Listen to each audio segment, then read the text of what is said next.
From the very beginning, the book of Genesis tells us, old father Jacob was at loggerheads with his twin brother Esau.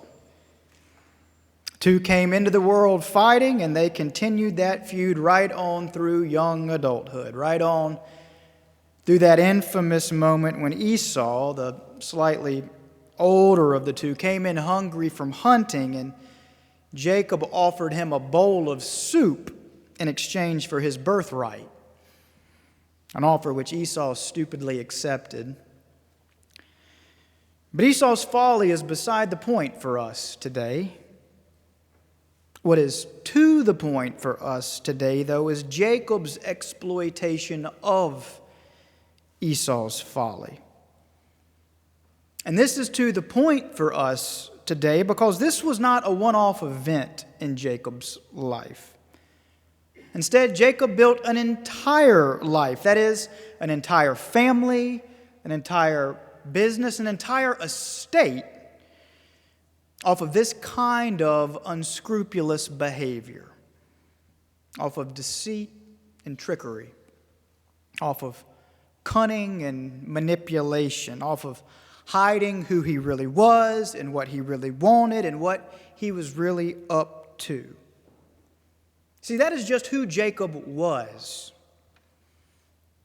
And yet he remains to us Father Jacob, progenitor of the entire Hebrew faith, Israel himself. And so the question we do well to ask today is, how? The question we do well to ask today is, why? But before we ask these questions, though, first a quick word on Aristotelian rhetoric. You didn't see that coming, did you? More particularly, a quick word on the basic elements of a conditional statement, the apodosis and the prodosis.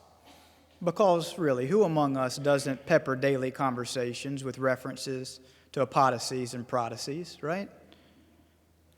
They're the if and the then parts of a statement. If you give me your birthright, the apodosis, then I will give you some soup, the prodosis. Or, as it often works in our house, if you'll just cooperate in the bathtub, apodosis, then you can have some gummy bears when you get out.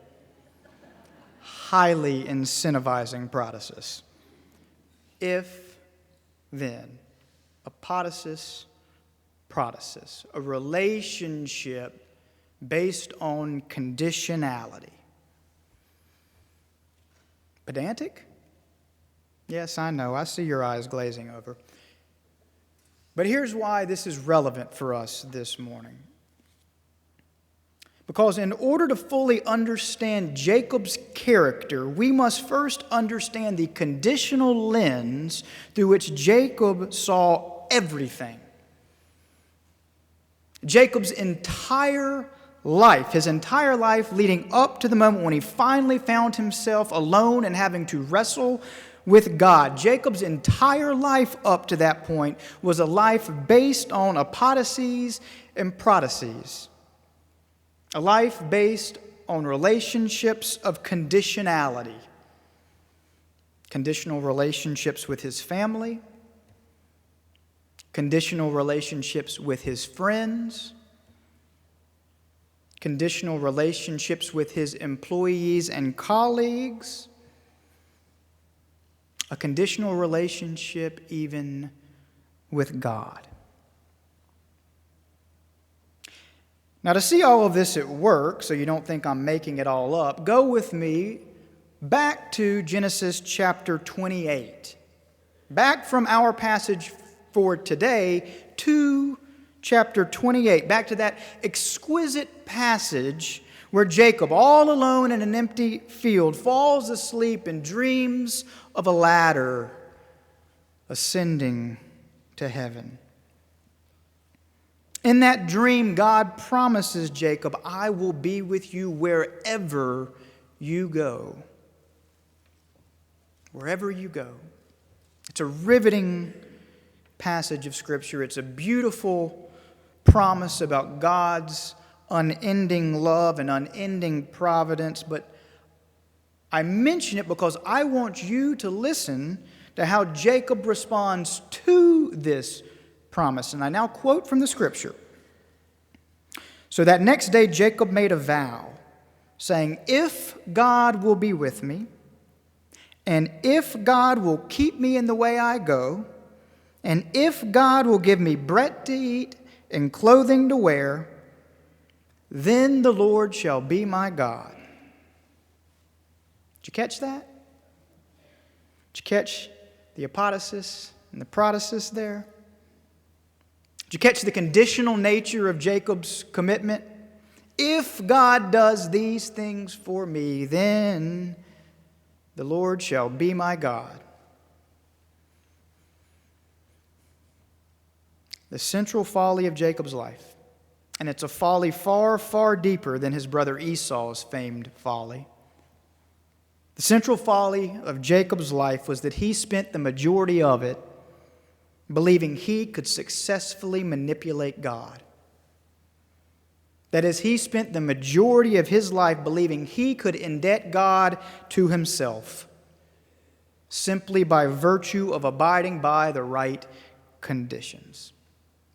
And I'll hold that thought because we'll come back to it. But for now, some important context. At this juncture in the Jacob narrative, a narrative which, mind you, spans from Genesis 25 to Genesis 35, here Jacob has just fled his homeland for fear.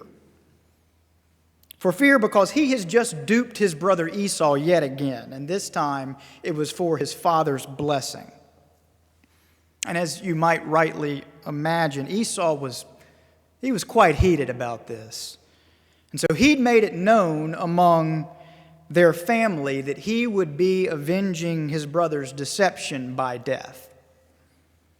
And thus, terrified, Jacob the deceiver, Jacob the manipulator, Jacob the runner, Jacob the hider, Jacob who once more knew that he'd done wrong, but Jacob who once more believed he'd gotten away with it, Jacob, terrified, fled home. He fled home and he set off toward Haran to live with his uncle Laban. And it's partway through that journey, partway between Beersheba, where he's from, and Haran, where Laban lives. It was partway through that journey that Jacob had that marvelous dream we just discussed. That he was given that incredible promise. That he made that conditional statement. And just before he left that place, and remember this part because it's crucial to the entire narrative, just before leaving that place, he named it Bethel. Bethel meaning house of God. And here's where the story goes from there. From here, Jacob continues onward to Haran, where he's warmly welcomed by his uncle Laban, and where he immediately finds himself smitten by Laban's youngest daughter, Rachel. And there are many, many important details that take place in this portion of the Jacob narrative, but I'm going to spare them this morning so as not to take us too far afield, because I've already taken us pretty far afield. I'm not going to go any farther. But suffice it to say that Jacob spent all told 20 years in Haran. And in those 20 years, he duped and he manipulated his uncle Laban in much the same way as he had duped and manipulated Esau and his brother all those years before. Then finally, when the time came that he felt that it was most advantageous for him to leave, he once again fled, this time under the cover of night. Without warning, without saying goodbye to the uncle he'd spent years extorting, Jacob slips away from Laban's house two of Laban's daughters on his arm, and a caravan of riches trailing at his feet. And that finally brings us up to our passage this morning from Genesis chapter 32. As our passage picks up, Jacob has just snuck away from Haran, and he's now on his way back to Beersheba, back to his hometown. And to get back to Beersheba, he has to once again pass through Beth-el. You know, the place he'd originally received that promise. The place he'd so long ago made that conditional commitment. You know, that place that he'd called the house of God. You following this story up to now? Okay, so now I want to quote directly from the text, because here's where all of this has been leading us up to, and I quote, "That night Jacob sent his 2 wives, his 2 maids, his 11 children, and everything he had across the ford of the Jabbok. And there he was left alone." Do you hear that? A man who has built a wildly successful life by virtue of hiding from others and running from others and blaming others and deceiving others and manipulating others. Now on this night, that man is left alone. No one left to hide behind. No one left to blame. No one left to deceive. No one left to manipulate. Just himself, open and vulnerable and exposed and alone. Alone in the house of God. And here's how the text continues. "And that night a man appeared, and Jacob wrestled with that man until daybreak." You see, seemingly out of nowhere, and seemingly as everything in his life was going in perfect accordance with his plans, now suddenly out of nowhere this man appears. And Jacob, all alone with nowhere to turn and nowhere to hide, has no choice but to wrestle with this man. All night long. And all night long this man overpowers Jacob, his strength unfathomable. However, according to the text, Jacob refuses to give in an inch. He wrestles and he struggles and he strives until he has nothing left to give. And then finally, come daybreak, this man whom Jacob has come to realize is not just some man, but is in fact God himself. Finally, at daybreak, this man strikes Jacob on the hip, and that's checkmate. And there in that moment, lying on the ground, panting and in pain, there for the first time in his life, Jacob finds himself open and broken and humbled and defeated. And according to the text, that's when this man who is in fact God himself, the same God who promised Jacob long ago that he'd be with him no matter what, that's, according to the text, when this man puts his hands on Jacob and says, "From this day forward you will no longer be called Jacob, but Israel.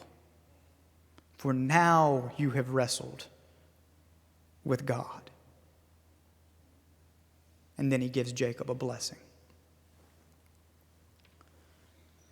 So here now is why any of this matters.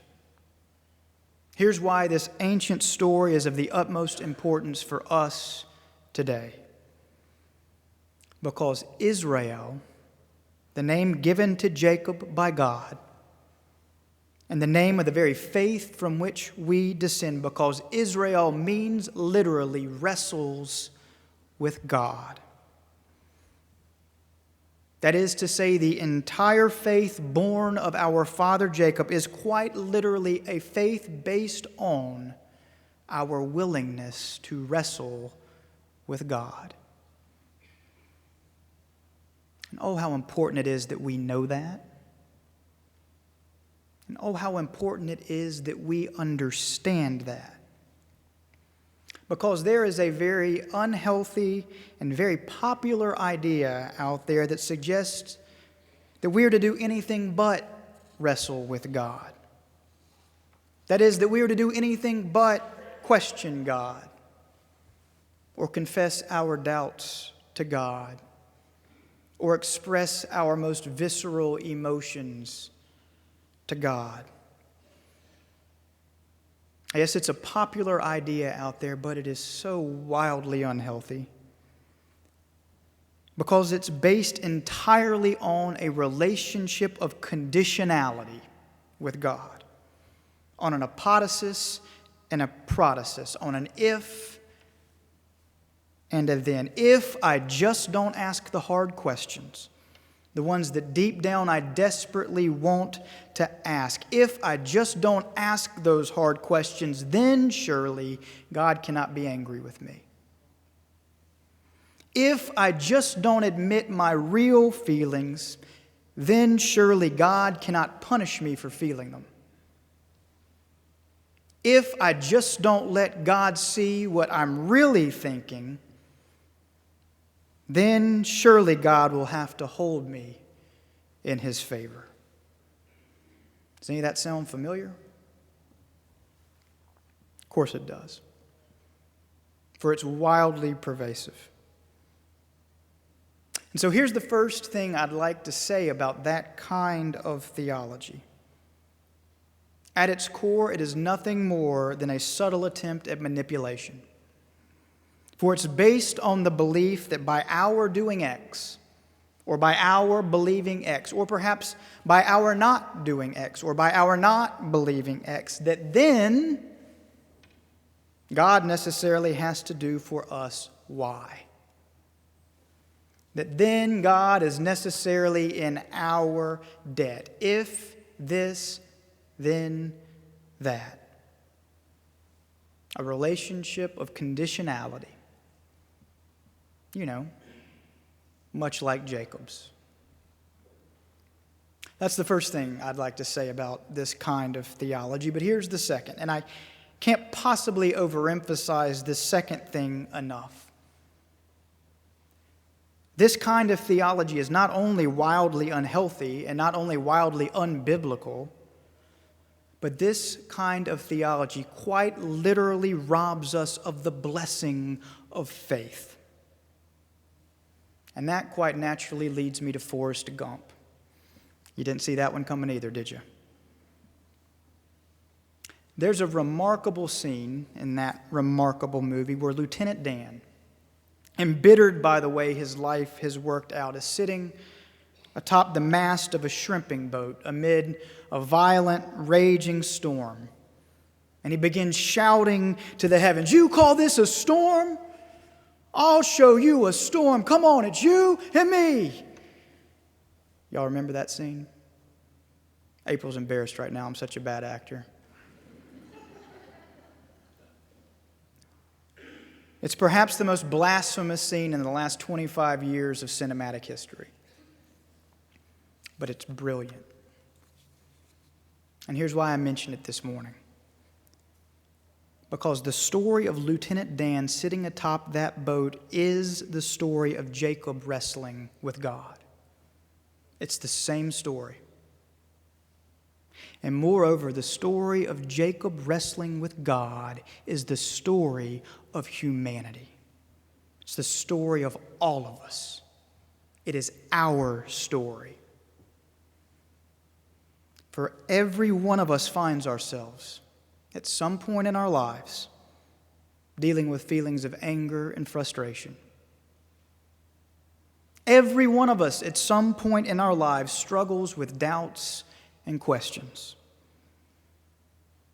Every one of us at some point in our lives becomes acquainted with pain and frustration and feels the weight of injustice and unfairness. And thus, every one of us at some point in our lives, and most often, like Jacob, at a point when we least expect it and when we've most convinced ourselves that we have everything under control. Yes, every one of us, at some point in our lives, finds ourselves wrestling with God.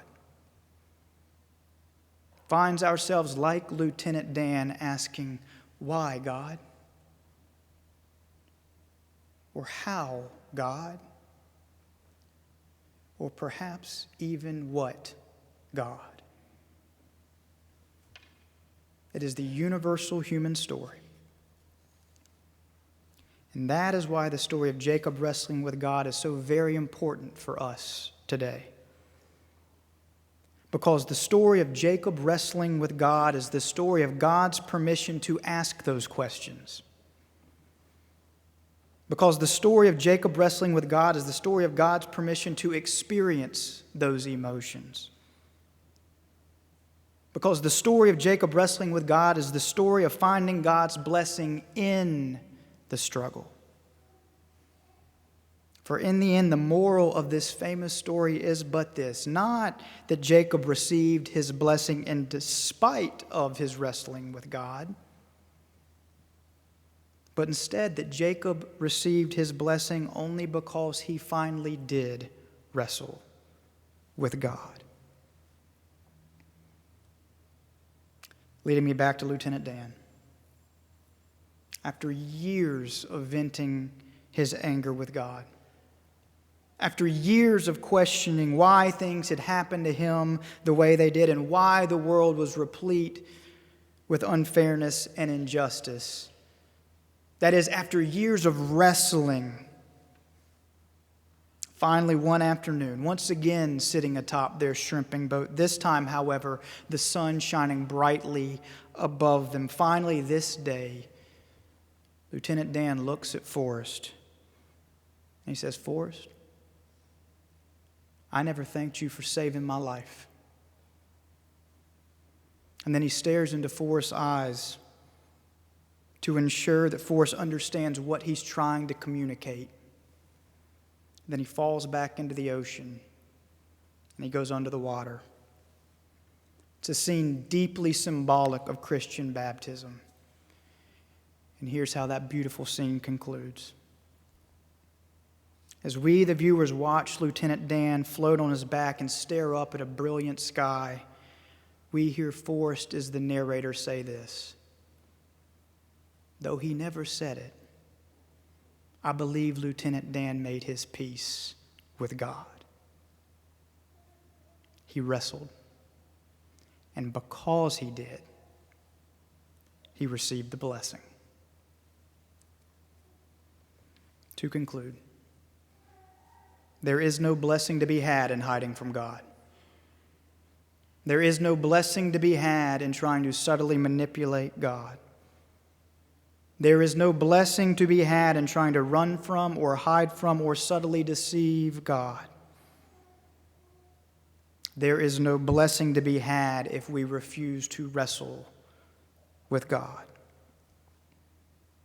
That is the lesson of this ancient story of Jacob at Bethel. The lesson that if we are willing to ask God the hard questions, then God will be big enough to handle them. The lesson that if we are willing to confess to God our deepest and most visceral emotions, then God will be loving and patient and kind enough to hear us out. The lesson that if we are willing to confront God openly, then we will find peace and hope because of it. The lesson that if we are willing to wrestle with God, then we will be blessed on account of our struggle. If, then. Folks, from where I sit, that is one phenomenal apodosis and prodosis. Amen. As we sing now this hymn